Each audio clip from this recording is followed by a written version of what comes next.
How can we be free from the cycle of birth and death?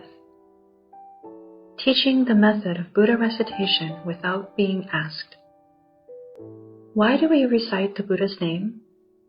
It is so that we can be reborn in the Western Pure Land. Why do we want to be reborn in the Western Pure Land? To put an end to the cycle of birth and death. Why do we want to end the cycle of birth and death? It is because by ending the cycle of birth and death, we leave behind the suffering of transmigration. All Dharma teachings given by the Buddha are for the sake of putting an end to suffering. However, in order to remove our suffering quickly and thoroughly, we must choose a method that adheres to the laws of cause and effect.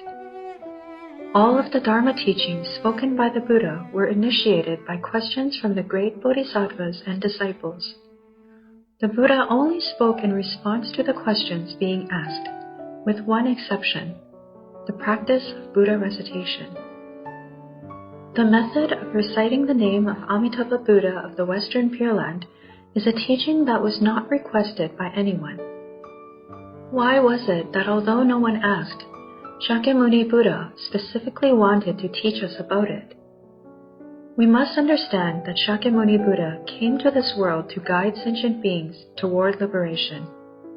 To do so, he taught 84,000 Dharma methods, but to begin a practice following these methods is quite difficult. If we practice according to the Theravada teachings, it will take 60 minor kalpas to become an arhat. If we practice Mahayana methods, it will take 3 great incalculable kalpas to become a Buddha. All the bodhisattvas and great disciples knew about these methods and would ask about them. However, no one knew about the method of Buddha recitation, the practice which enables us to be liberated from the cycle of birth and death in this lifetime. It would truly be a pity if it was left unknown. Therefore, out of great compassion, the Buddha spoke about this Dharma method without being asked.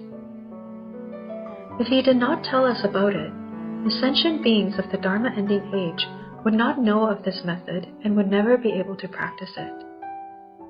During the time of the Buddha, it was the proper Dharma age.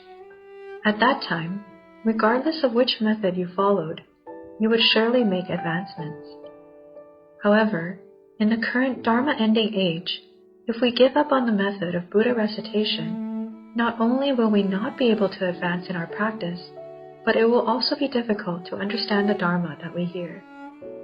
In that case, how will we be able to practice? Of course, it would be great if we have the superior wisdom, the prajna wisdom, to deeply understand the principles of the Buddha recitation method. Even if we have shallow roots of wisdom and do not understand any principles, as long as we continuously uphold the holy name of Amitabha Buddha, we will benefit from the Buddha's merit and virtue and be liberated from the cycle of birth and death. How do we end the cycle of birth and death? We must be reborn in the Western Pure Land. If we go to the Western Pure Land, we will be liberated from the cycle of birth and death. It is impossible to do so as an ordinary sentient being in this world. Those who practice Buddha recitation must make the vow to be reborn in the Western Pure Land. If we recite the Buddha's name but do not make the vow to go to the Western Pure Land, then even if we recite, we will not be able to be liberated from the cycle of birth and death in this lifetime. We need to be careful about this. Faith, vows, and practice are the 3 conditions of rebirth. There are 3 conditions for rebirth in the Western Pure Land: faith, vows, and practice. These 3 methods are like the 3 legs on a jeweled censer. It will not do if any of them are missing. All 3 conditions must be fulfilled. It is said, faith is the only thing that will inspire us to make a vow. Vows are the only thing that will direct our practice. Only the wondrous practice of Buddha recitation will allow us to fulfill our vows and certify our faith. The 3 are interconnected. The faith mentioned here is not a religious faith. It has a deeper meaning. It means to have confidence in the Buddha and confidence in ourselves. This is referred to as confidence in self and other, with the other being the Buddha. Confidence in self refers to having confidence in our original pure mind. Our pure mind is the true suchness Dharma nature.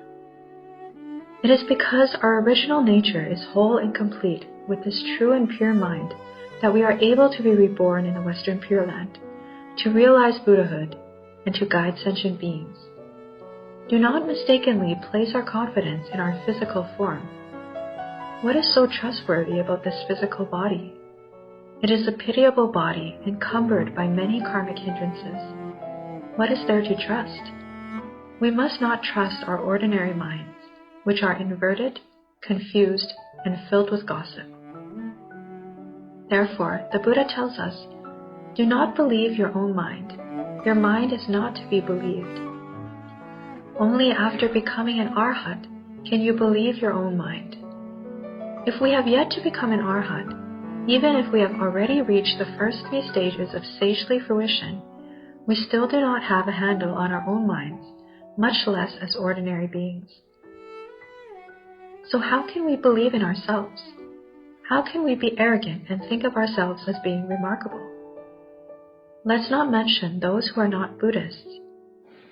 As ordinary people, even very sincere Buddhist disciples who believe in the Buddha's teachings, we may still set them aside and believe in our own minds instead.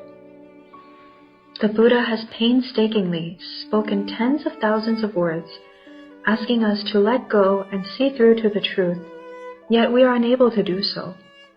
If we cannot let things go and see through to the truth, then we are going to suffer. It is only when we can do so that we will find peace, happiness, and self-mastery.